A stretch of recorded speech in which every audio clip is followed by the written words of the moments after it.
பயம் ஒரு மனிதனை எப்படியெல்லாம் வாட்டி வதைக்கும் என்பதை சொல்வதுதான் இந்த கதை. வணக்கம் and welcome to my for Tamil stories. வாங்க கதைக்குள்ளே போகலாம். விஜயபுரி என்ற அழகிய நகரத்தை மன்னர் விக்ரமன் ஆண்டு வந்த காலத்தில் அங்கு வேதாச்சாரி என்ற புகழ்பெற்ற ஞானி வாழ்ந்து வந்தார். அதே சமயம் அந்த நகருக்கு அருகிலுள்ள மலர் நகர் என்ற கிராமத்தில் இனியவன் என்ற இளைஞன் பிச்சை எடுத்து வாழ்ந்து வந்தான்.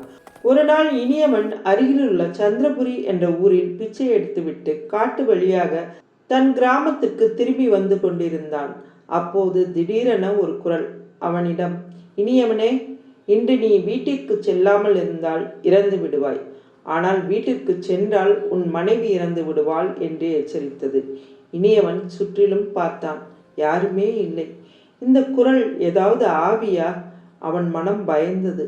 வீட்டுக்கு செல்ல வேண்டுமென்று அவன் துடித்தாலும் மனைவி இறந்து விடுவாள் என்ற எச்சரிக்கை அவனை தயங்க வைத்தது. இந்த இக்கட்டான நிலையில் என்ன செய்வது என்று தெரியாமல் அவன் தவித்தான். நகருக்குள் நுழைந்து ஒரு பாதையில் செல்லும் போது வேதாச்சாரி மக்களுக்கு அறிவுரை வழங்கி கொண்டிருப்பதை கண்டான். உயர்ந்த ஆசனத்தில் அமர்ந்திருந்த வேதாச்சாரியை சுற்றி மக்கள் கூடியிருந்தனர். இனியவனும் அந்த கூட்டத்தில் சேர்ந்து அவரது பேச்சை கேட்டான். பேச்சு முடிந்ததும் மக்கள் கலைந்து சென்றனர்.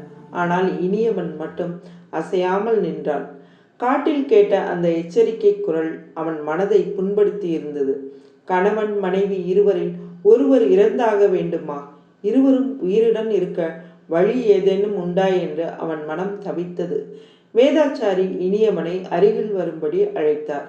இனியவன் அவரை வணங்கி தலை குனிந்து நின்றான். ஏன் இவ்வளவு கவலையுடன் இருக்கிறாய் என்று வேதாச்சாரி கேட்டார். இனியவன் காட்டில் கேட்ட எச்சரிக்கையை விவரித்து, நான் வீட்டிற்கு சென்றால் மனைவி இறப்பாள், செல்லாவிட்டால் நான் இறப்பேன், இருவரும் உயிருடன் இருக்க வழி கூறுங்கள் என்று வேண்டினான். வேதாச்சாரி அந்த எச்சரிக்கை குரலை கேட்கும் முன் நீ என்ன செய்து கொண்டிருந்தாய் என்று கேட்டார்.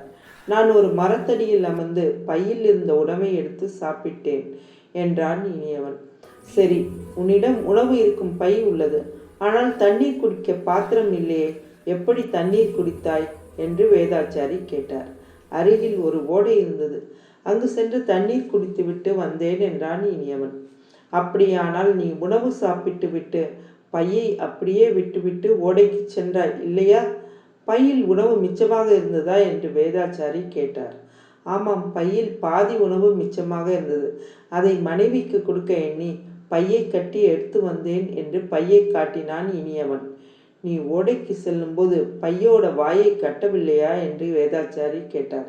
இல்லை ஐயா என்றான் இனியவன். பையை மூடாமல் விட்டுவிட்டு ஓடைக்கு சென்று திரும்பி வந்து கட்டினாய் இல்லையா? கட்டுவதற்கு முன் பையில் என்ன இருக்கிறது என்று பார்த்தாயா என்று அவர் கேட்டார். இல்லை, பார்க்கவில்லை, அப்படியே கட்டி எடுத்து வந்தேன். அதற்கு பிறகுதான் அந்த எச்சரிக்கை குரல் கேட்டது என்றான் இனியவன். வேதாச்சாரி புன்னகையுடன், நீ ஓடையில் தண்ணீர் குடிக்க சென்றபோது உன் பையில் ஏதோ நடந்திருக்கிறது. ஒருவேளை ஒரு பாம்பு உன் பைக்குள் நுழைந்திருக்கலாம். அதை கவனித்த எச்சனோ தேவதையோ உன்னை எச்சரித்திருக்கிறது. நீ வீட்டிற்கு செல்லாவிட்டால் பசி எடுக்கும் போது பையை திறப்பாய். அப்போது பாம்பு உன்னை கடித்து இறந்து விடுவாய். ஆனால் நீ பையை திறக்காமல் வீட்டிற்கு சென்றால் முதலில் உன் மனைவிக்கு பையை கொடுப்பாய். அவள் ஆவலுடன் அதை திறக்க பாம்பு அவளை கடித்து அவள் இறந்து விடுவாள். இதுதான் நடந்திருக்கிறது என்று விளக்கினார்.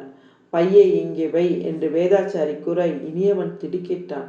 தன் பையில் பாம்பு இருக்கலாம் என்று அறிந்து பயந்தவனாக பையை வேதாச்சாரியின் அருகில் வைத்தான். அப்போது அந்த வழியை சென்ற ஒரு பாம்பு பிடிப்பவனை வேதாச்சாரி அழைத்தார். அவன் பையை அவிழ்த்த போது உள்ளே இருந்து சீறிய ஒரு நல்ல பாம்பை பிடித்து பத்திரமாக எடுத்து சென்றான். பின்னர் வேதாச்சாரி இனியவனிடம், இனி பயமின்றி உன் வீட்டிற்கு செல்லலாம் என்றார். இனியவன் மனமகிழ்ச்சியுடன் கவலை இல்லாமல் வீட்டிற்கு சென்றான். இந்த கதை பிடிச்சிருந்தா லைக் பண்ணுங்க, ஷேர் பண்ணுங்க, சப்ஸ்கிரைப் பண்ணுங்க. தேங்க்யூ.